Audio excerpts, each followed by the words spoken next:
Welcome to our OSHA Focal Point series. I'm Dr. John Mulroy, Director of the Pennsylvania OSHA Consultation Program, housed in the world-renowned Safety Sciences Department here at Indiana University of Pennsylvania. These videos were created with the essential, need-to-know OSHA compliance information to supplement your safety and health training.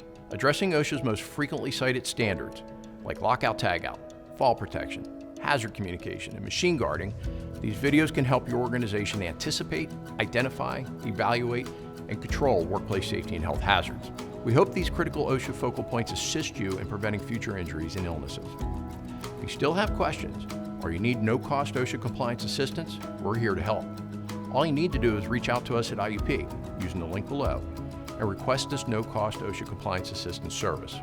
It's that easy. Thank you for choosing the Focal Points video series. Be sure to hit the subscribe button to be the first to know when new safety and health content is added to this channel.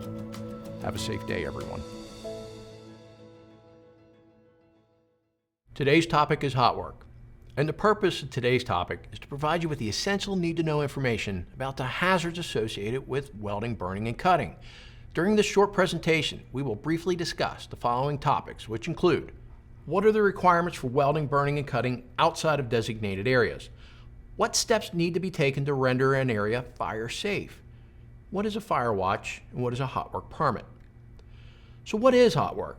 Examples of hot work include welding, burning, cutting, brazing, soldering, or grinding on ferrous metals that can produce sparks. Hot work is any work using open flames or sources of heat that could ignite materials in the work area. Before cutting or welding is permitted, an area needs to be inspected by an individual responsible for authorizing those operations, and he or she shall designate the precautions necessary prior to granting authorization for the hot work. So hot work involves some type of maintenance work or fabrication, and that may occur in designated welding areas. And these designated welding areas for hot work should be free of all combustible materials, have a non-combustible working surface, be equipped with all appropriate mechanical ventilation, have a fire extinguisher nearby, and be suitably segregated from other adjacent work areas. When possible, objects requiring hot work should be moved into these designated hot work areas. When hot work is performed in approved and designated areas, a hot work permit is not required. When hot work must be performed in a non-designated welding area, a hot work permit should be issued to protect that location. Here we have a couple examples of the fire hazards associated with hot work outside of designated welding areas. When working on floors with any openings, cracks, or open grating, ensure that fire blankets are in place to protect the lower levels from sparks and slag. We want to have suitable fire extinguishing agents nearby, which include extinguishers, water, or sand, and make sure that they're ready near the cutting and welding operation itself. When it comes to a fire watch must be available where there is a fire potential or when combustible materials are closer than 35 feet to the point of operation. Any wall openings within that 35-foot radius expose combustible materials, or material opposite metal walls and roofs could potentially catch fire from conduction or radiation. A person acting as a fire watch must have fire extinguishing agent readily available and be trained in their use. And a fire watch must be maintained for no less than 30 minutes after the hot work ceases. Before we weld, we need to obtain a burn permit. And this hot work permit is authorized by the designated responsible person.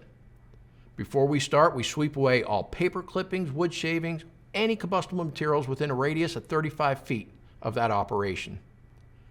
On our hot work permit, these are issued for the specific job being performed and for a specific time period. And that time period is typically one working shift.